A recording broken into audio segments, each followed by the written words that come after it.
Ladies and gentlemen, welcome to Legion Talk, episode number 84. Now, what we're going to be taking a look at beforehand, please give the video a like, subscribe to YouTube Legion Games 2076. That is Legion Games 2076, and my channel, Legion Talk. That's right. I appreciate you guys. Without any further delay, what we're going to be taking a look at is, oh no, Facebook has problems. Not just that Facebook went down today, but also a Facebook whistleblower to take her story before U.S. Senate. Now, take this with a grain of salt. I heard that she is a fraud and that this is not necessarily a story, but we'll see. Francis Hogan, who came forward accusing the company of putting profit over safety, will testify in Washington on Tuesday. I mean, that's not, easy to, forego. A former Facebook employee who has accused the company of putting profit over safety will take her damning accusations to Washington on Tuesday when she testifies to U.S. senators.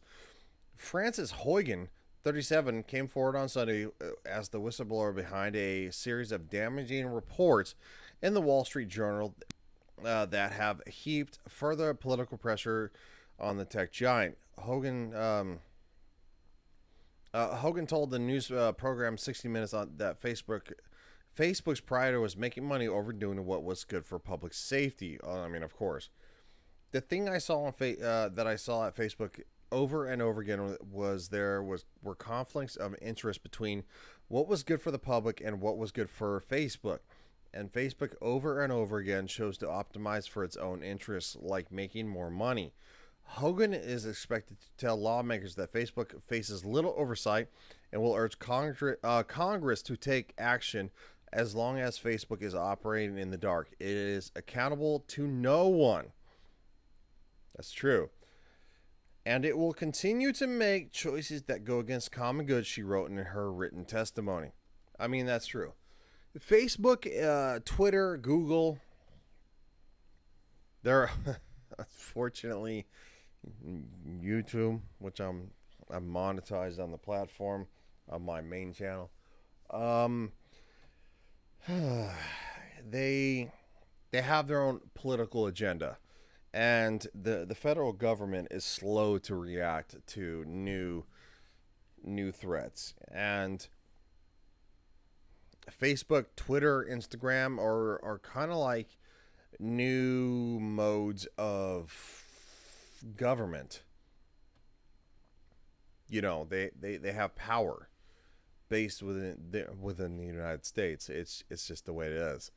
Hogan was called to testify before the U.S. Senate Commerce Subcommittee on the risk the company's product posed to children. Lawmakers called the hearing in response to a Wall Street Journal story based on Hogan's blah blah. She is expected to compare Facebook to big tobacco. I mean, she's not wrong. It's addictive, which resisted telling the public that smoking damaged consumers' health. When we realized tobacco companies were hiding the harms it caused, the government took action.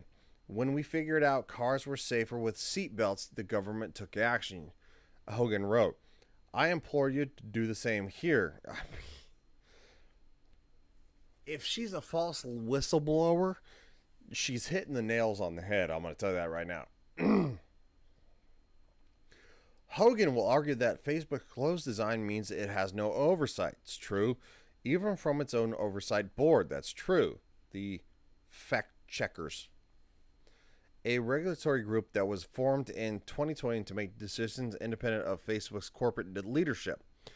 This inability to see into the actual systems of Facebook confirmed that Facebook's systems work like they say, like the Department of Transportation, regulating cars by watching them drive down the highway, she wrote in her testimony.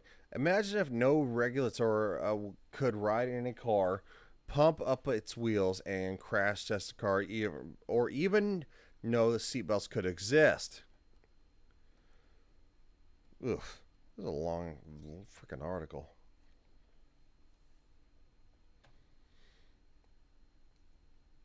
Hogan alleged on 60 Minutes that following Joe Biden's win in the election, Facebook prematurely reinstated old algorithms that valued engagement over all else, a move that she said contributed to the January 6th attack on the Capitol. Uh-oh. As soon as the election was over, they turned them back off, or they changed the settings to back to what they were before, to prioritize growth over safety. And that really feels like a betrayal to democracy to me. Hogan joined Facebook in 2019 as a product manager on a civic integrity team after spending more than a decade working with the tech industry, including Pinterest and Google. She got the chops. Facebook has aggressively contested the accusations. Well, we know that the January 6th riot was, done on Facebook, right? They took Parler down. Apple did. All the tech giants, you losers.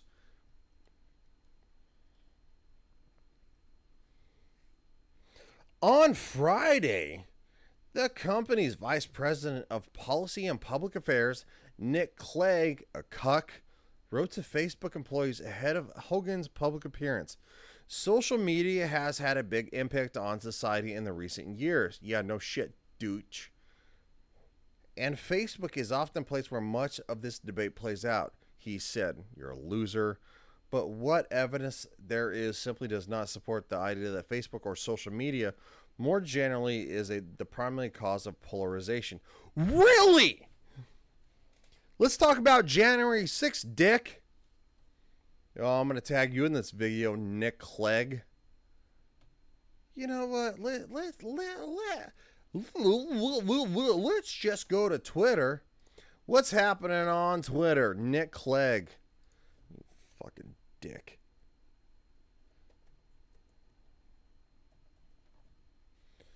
I'm Nick Clegg and I'm a loser? Oh, wow. Wow. September 27th.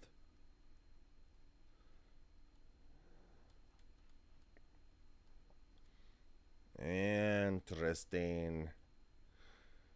VP of Global Affairs at Facebook. Former UK Deputy Prime Minister? Leader of the Liberal Democrats, Member of Parliament, father and husband. Oh, you gotta be kidding me. Oh my.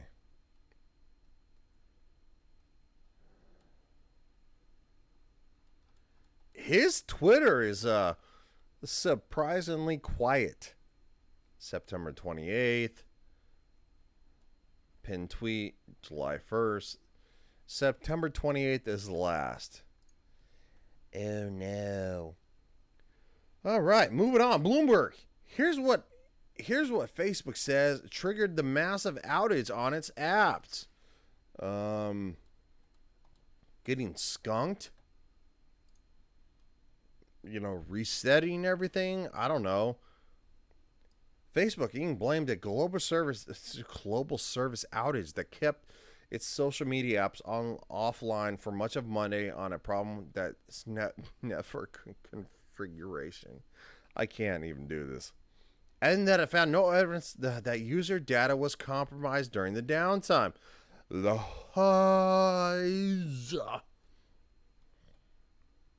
Chief Executive Officer Mark Zuckerberg, the loser, apologized on his Facebook page after the network had been restored. Sorry for the disruption today. I know how much you rely on your services to stay connected with people you care about. You mean people that you wish to promote? And never mind, Mark. You're lovely and you're not a communist bitch. Cheers. To every small and large business, family, and individual who depends on us, I'm sorry. Chief Technology Officer Mike Schroepfer tweeted Monday afternoon. His apology was reiterated by Facebook's engineering blog. Yeah, because, fuck it. People who would depend on Facebook for revenue, small businesses, individual business owners, fuck them, right?